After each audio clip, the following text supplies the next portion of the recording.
अस्सलाम वालेकुम स्टूडेंट्स, क्या हाल है आपके। आज हम first year chemistry chapter number 11 का एक टॉपिक पढ़ने जा रहे हैं जिसका नाम है स्पेसिफिक रेट कांस्टेंट या वेलोसिटी कांस्टेंट। इसके अंदर हम law of mass section, specific rate constant ये दोनों पढ़ेंगे। यूजुअली ये शॉर्ट क्वेश्चन आते हैं, तो चलते हैं हम अपने लेक्चर की तरफ। स्टूडेंट्स, आज हम specific rate constant, velocity constant, rate constant of reaction इसको पढ़ने जा रहे हैं। इसको आप रेट इक्वेशन में देख सकते हैं, ये रेट इक्वेशन के अंदर मौजूद होता है। रेट इक्वेशन निकालने के लिए हमें लॉ ऑफ मास सेक्शन पता होना चाहिए। असल में ये जो वेलोसिटी कांस्टेंट या स्पेसिफिक रेट कांस्टेंट है, इसकी वैल्यू बड़ी होगी तो वो रिएक्शन फास्ट होगा, इसकी वैल्यू छोटी होगी तो वो रिएक्शन स्लो होगा। और ये हर रिएक्शन की अपनी वैल्यू होती है, यानी कि ये हर रिएक्शन का करैक्टरिस्टिक है। यानी कि आप ये नहीं कह सकते कि अगर आप डीकम्पोजिशन ऑफ कैल्शियम कार्बोनेट का एक रिएक्शन कर रहे हैं तो वो वैल्यू जो रेट इक्वेशन के कांस्टेंट यानी वेलोसिटी कांस्टेंट की आएगी वो आप अप्लाई कर दें किसी ऐसे रिएक्शन पे जो कि कैल्शियम कार्बोनेट नहीं बल्कि हाइड्रोजन आयोडाइड की डीकम्पोजिशन है। तो हमारे लिए ये वैल्यू एक इम्पॉर्टेंट पार्ट है। आर्हीनियस इक्वेशन के ज़रिए हम इसका टेम्परेचर से रिलेशन और एक्टिवेशन एनर्जी से रिलेशन भी स्टडी कर सकते हैं। लेकिन समहाउ अभी हमारा कंसर्न सिर्फ ये है कि ये होती क्या है, इसकी डेफिनेशन क्या है और ये रेट ऑफ रिएक्शन के बराबर कब होती है। हम सिर्फ इधर तक रहेंगे। तो चलते हैं हम अपने टॉपिक की तरफ। स्टूडेंट, सबसे पहले तो हमें पता होना चाहिए लॉ ऑफ मास एक्शन। क्यों लॉ ऑफ मास एक्शन असल में हमारा रेट एक्सप्रेशन बताएगा कि रेट एक्सप्रेशन क्या होता है।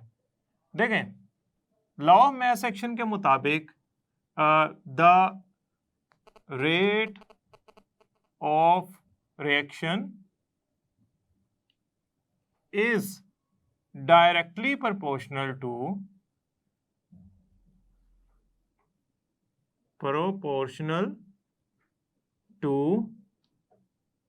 product of active masses of reactants या reacting species। अब यहाँ पे हमें थोड़ा थोड़ा इसके पॉइंट्स को समझना होगा। देखें, एक रिएक्शन है, उसमें ए मोल्स ए के, ठीक है। ए कोई रिएक्टिंग स्पीशीज है, इट कुड बी एनीवन, ठीक है। से हाइड्रोजन है ए, तो उसके ए मोल्स रिएक्ट करते हैं बी के बी मोल से एंड दे फॉर्म सी के सी मोल्स एंड डी के डी मोल्स।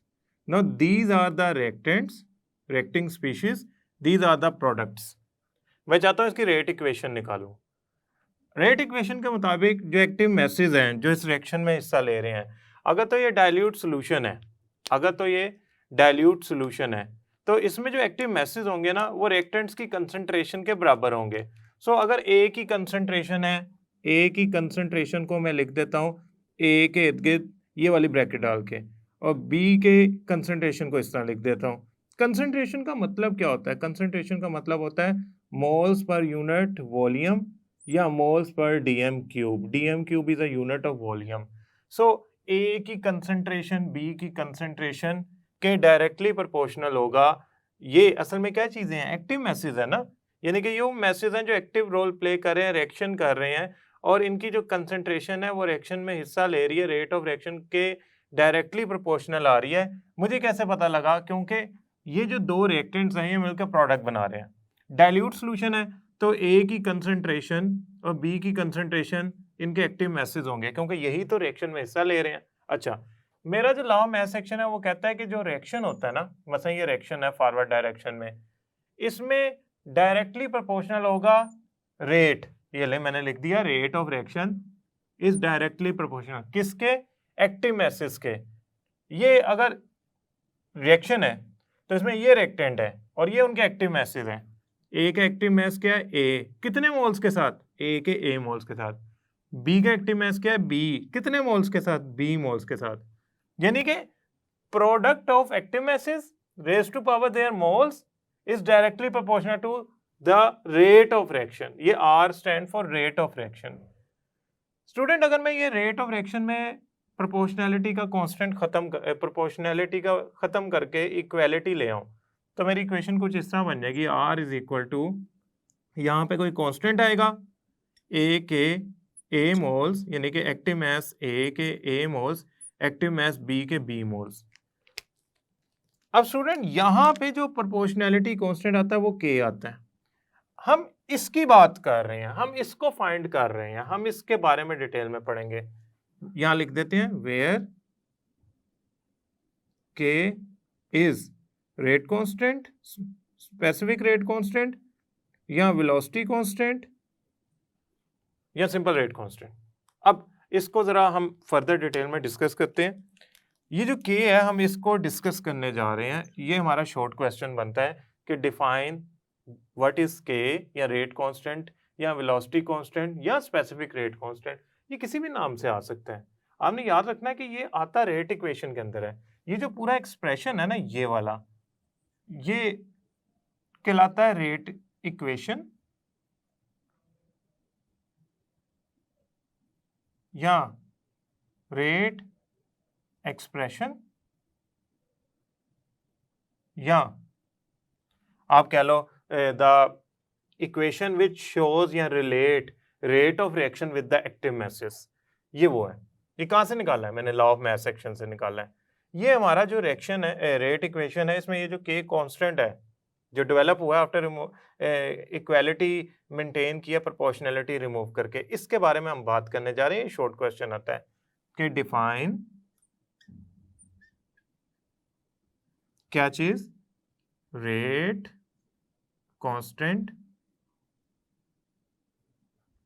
या वेलोसिटी कांस्टेंट या स्पेसिफिक रेट कांस्टेंट, एक ही बात है। स्टूडेंट्स जब ये डेफिनेशन पूछता है ना तो हमारे बुक में इसकी जो डेफिनेशन लिखी हुई है वो एक टर्म्स में लिखी हुई है। मैं आपको इसकी दो टर्म्स में डेफिनेशन बताता हूँ। फर्स्ट डेफिनेशन पढ़ने के लिए पहले मुझे ऐसा करना पड़ेगा कि इस इक्वेशन को के सेपरेट करना पड़ेगा इस इक्वेशन से। तो मेरी के की वैल्यू आएगी rate of reaction divided by active mass की कंसंट्रेशन या ए के ए मोल्स बी के B moles which are the active mass. ये के की यहां से डेफिनेशन क्या बनती है? यहां से डेफिनेशन बनती है definition number 1, rate constant relates, किसको रिलेट करता है? रेट ऑफ इक्वेशन को किसके साथ? To the active mass of reactants के साथ। ये देखें ना, it is a relation which shows that the active mass and rate of reaction are related to each other. देखें अब कैसे, rate constant relates the rate of reaction, specific reaction, हर reaction के लिए के की वैल्यू डिफरेंट होगी। तो आपने याद रखना है कि ये डेफिनेशन आप अप्लाई हर रिएक्शन पे कर सकते हैं, मगर उससे निकलने वाली के की वैल्यू हर रिएक्शन के लिए डिफरेंट होगी। Rate constant relates the rate of reaction to the product of active mass of reacting species।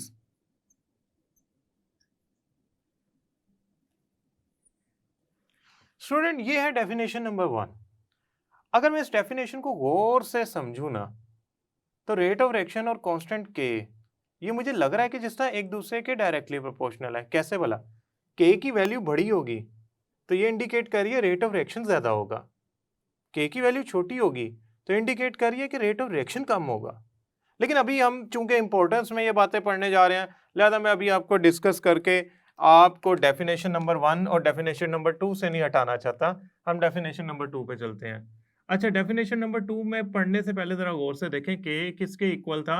Rate of reaction divided by, remember R का मतलब है रेट ऑफ रिएक्शन। ये मैं लिख भी देता हूँ क्योंकि स्टूडेंट अक्सर जो आर है ना इसको आइडियल गैस कांस्टेंट से मिला देते हैं, तो लिहाजा ये मैं मेंशन जरूर कर देता हूं, रेट ऑफ रिएक्शन। आप पूरा भी लिख सकते हैं। और अगर आपको थोड़ी सी भी कंफ्यूजन हो इसमें या लग रहा हो कि ये कंफ्यूज करेगी वैल्यू, तो आप ऐसा कीजिएगा, आर की जगह रेट ऑफ रिएक्शन पूरा लिख लें, ये भी बेहतर है। लेकिन somehow you need to mention it that R stand for not a constant but the value of rate of reaction, यानी कि आइडियल गैस कांस्टेंट को नहीं बता रहा बल्कि रेट ऑफ रिएक्शन को बता रहा है। ये देखिए R मतलब rate of reaction divided bye A के A मोल्स, B के B मोल्स। स्टूडेंट अगर मैं जो रिएक्टेंट्स लिए हैं वो 1 कंसंट्रेशन के लूं, 1 मोल पर डीएम क्यूब, 1 मोल पर डीएम क्यूब का मतलब है यूनिटी कंसंट्रेशन लूं, तो A की कंसंट्रेशन A की वैल्यू बन गई 1 की पावर A। 1 की जो मर्जी पावर हो, मैथ के मुताबिक आंसर 1 नहीं देगी, मतलब 1 का स्क्वायर हो तो इट विल बी 1, 1 का क्यूब हो तो इट विल बी 1। और B की कंसंट्रेशन अगर B हो तो 1 इंटू बी हो जाएगा, तो ये दोनों का मेरा आंसर आ गया 1। यानी कि मैंने किया क्या, यूनिटी कंसंट्रेशन ले ली। जब यूनिटी कंसंट्रेशन ले ली तो ये वाली वैल्यू और ये वाली वैल्यू मेरी हो गई 1। तो अगर मेरी इक्वेशन दोबारा लिखूं तो इक्वेशन कुछ इस तरह बनती है, k is equal to R over 1 multiply by 1। तो k इज इक्वल टू किसके आ गया, रेट ऑफ रिएक्शन के। मैं यहाँ आगे ब्रैकेट डाल के लिख देता हूँ, r का मतलब है रेट ऑफ रिएक्शन। स्टूडेंट नई डेफिनेशन आ गई हमारे पास, क्या, द स्पेसिफिक रेट कांस्टेंट या velocity constant is equal to rate of reaction if concentrations, ये क्या है, एक्टिव मैसेज, एक्टिव मैसेज या reacting species concentrations of active masses taken as 1 mole per dm cube, यानी कि मोल पर यूनिट वॉल्यूम, सिंपल। अब student ये दो डेफिनेशन है, आपका क्या ख्याल है, ये 2 नंबर का शॉर्ट क्वेश्चन आएगा तो इसमें जो मार्क्स की पार्टीशन होगी वो होगी 1 mark for this, 1 mark for this. It means you need to write down the equation as well as you need to define that constant. अब स्टूडेंट जो कांस्टेंट है ना, मैंने ऑलरेडी आपको बताया है कि इसकी एक इम्पोर्टेंस है, तभी ये पढ़ाया जा रहा है। हम थोड़ा सा इसको डिस्कस भी कर लेते हैं, importance।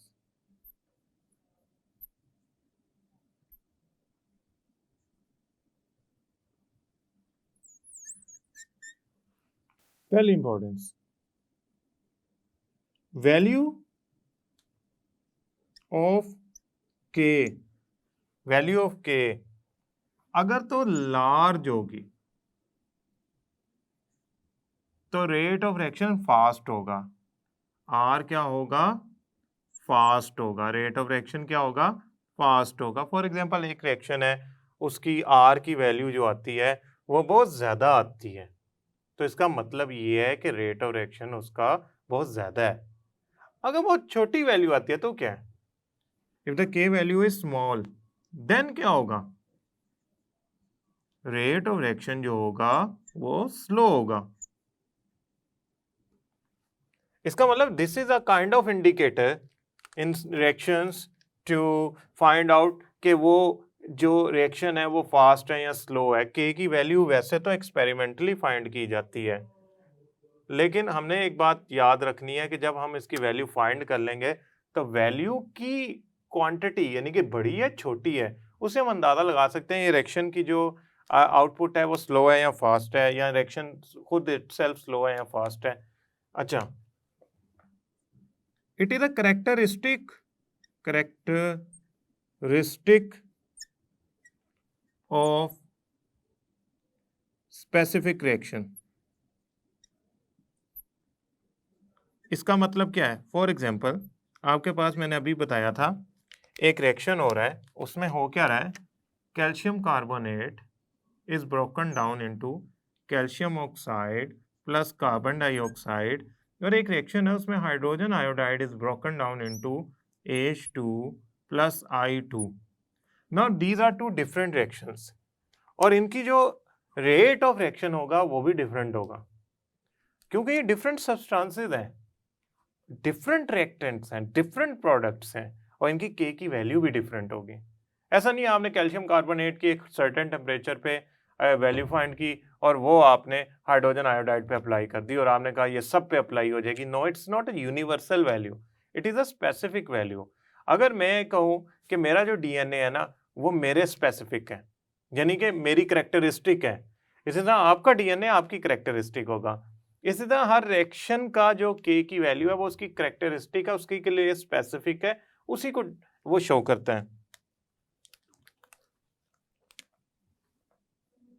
डिपेंड्स अपॉन टेम्परेचर, हाँ कंसंट्रेशन पे उस तरह नहीं डिपेंड करता है जैसा रेट ऑफ रिएक्शन डिपेंड करता है, but it depends on temperature.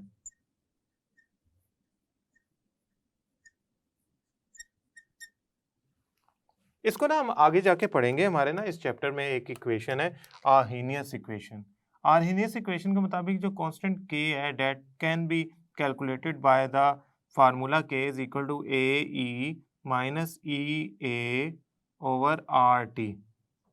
Student ये है आर्हेनियस कांस्टेंट, ये है E log base, R ideal gas constant, T temperature activation energy. ये इक्वेशन हमें बता रही है कि K जो होता है ना वो टेम्परेचर बढ़ाने से बढ़ जाता है। इट मीन आप टेम्परेचर चेंज करेंगे इसकी वैल्यू चेंज हो जानी है, आप सेम वैल्यू तो नहीं रख सकते। उसके पीछे एक लॉजिक भी है। देखें सीधी सी बात है, टेम्परेचर बढ़ाएंगे तो नंबर ऑफ कोलिजन्स बढ़ जाएंगी, इफेक्टिव कोलिजन्स, उससे रेट ऑफ रिएक्शन चेंज हो जाएगा। तो ये तो drive he rate of reaction की इक्वेशन से हुआ है। दूसरा, it has a relation with activation energy. Come activation energy जो होती है ना उसके लिए के की वैल्यू जो होती है वो ज़्यादा एक्टिवेशन एनर्जी के लिए के की वैल्यू जो होगी वो डिफरेंट होगी, और जो जिनकी एक्टिवेशन एनर्जी ज़्यादा है उनके लिए के की वैल्यू मुख्तलिफ होगी उससे जिनसे कम है। कहने का ये मतलब है कि ये एक्टिवेशन एनर्जी से भी रिलेट करता है, टेम्परेचर से भी। चूंकि मैं इसकी डिटेल में इसलिए नहीं जा रहा, ना बता रहा हूँ कम ज़्यादा होगी, क्योंकि अभी ये हमारा टॉपिक नहीं है। अभी हमारा टॉपिक ये है कि ये एक दूसरे के डायरेक्टली प्रोपोर्शनल है। और ये हमें कैसे पता लगा? आर्हेनियस इक्वेशन से। आर्हेनियस इक्वेशन से जो हमारा नेक्स्ट टॉपिक है। स्टूडेंट ये आपको एक बेसिक मैंने बात बताई है कि आपने रेट इक्वेशंस को आगे जाके यूज करना है। जब आपने रेट इक्वेशंस को यूज करना है तो उसमें तो एक्टिव मैसेज तो पता होंगे, लेकिन ये क्या चीज थी उसको हमने डिफाइन किया और उसको एनालाइज किया। एक बात। दूसरी बात क्या है कि ये शॉर्ट क्वेश्चन है, बोर्ड के लिहाज से इंपॉर्टेंट है। तीसरी बात, इसकी कुछ इंपॉर्टेंस है तो ही स्टडी की है ना, अदरवाइज तो हम शायद इसको स्टडी ना करते। फोर्थ, जो मैं आपको समझाना चाह रहा हूं और बार बार बता रहा हूं कि के की वैल्यू रेट ऑफ रिएक्शन के बराबर आ सकती है, या रेट ऑफ रिएक्शन और के इक्वल आ सकते हैं, या के रेट ऑफ रिएक्शन बन सकता है। कब? जब आप कंसंट्रेशन यूनिटी लेंगे। आपने रेट ऑफ रिएक्शन नहीं यूनिटी लेना, आपने कंसंट्रेशन एक्टिव मैसेज की वो यूनिटी लेनी है। तो आपका जो कांस्टेंट है के वो रेट ऑफ रिएक्शन के इक्वल आ जाएगा। जब आप ये सारा प्रोसेस पढ़ रहे हैं तो एक चीज आपने गौर करनी है, ये हमारी जो रेट इक्वेशंस है ना, they also incorporate those molecules which affect the rate of reaction, और वो ऑर्डर ऑफ रिएक्शन को डिफाइन करने में भी इस्तेमाल होंगी। के की वैल्यू एक्सपेरिमेंटली फाइंड होगी, और इसके जो यूनिट्स हैं वो बहुत इंपॉर्टेंट है। के यूनिट डिपेंड करते हैं कि कौन सी इक्वेशन है। फॉर एग्जांपल, अगर मैं एक इक्वेशन यूज कर रहा हूँ कैल्शियम कार्बोनेट की डीकम्पोजिशन की, इसके लिए के जो यूनिट्स हैं वो डिफरेंट होंगे, क्योंकि के यूनिट्स कब आते हैं? जब आप रेट ऑफ रिएक्शन को एक्टिव मैसेज से डिवाइड करेंगे, तो जो इनको सोल्व करके आंसर आएगा वो आपका एक्चुअली क्या होगा, यूनिट्स के इक्वल आएगा। वो डिपेंड करता है कि ऑर्डर ऑफ रिएक्शन क्या है। फर्स्ट ऑर्डर रिएक्शन है उसके लिए के यूनिट कुछ और आएंगे, सेकंड ऑर्डर रिएक्शन है उसके लिए के यूनिट कुछ और आएंगे, थर्ड ऑर्डर रिएक्शन है उसके लिए के यूनिट कुछ और आएंगे। सो हम अगर ये पॉइंट लिख लें, units of K are different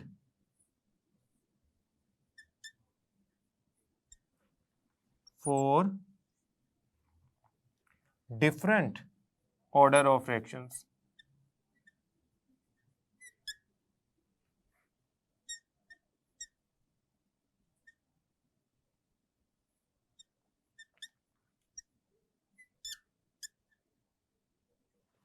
I hope student अब ये आप टॉपिक पूरा कर लेंगे। आई होप स्टूडेंट ये लेक्चर आपको समझ आया होगा। इन शॉर्ट क्वेश्चन को ज़रूर याद कीजिएगा। नेक्स्ट लेक्चर तक के लिए अल्लाह हाफिज़।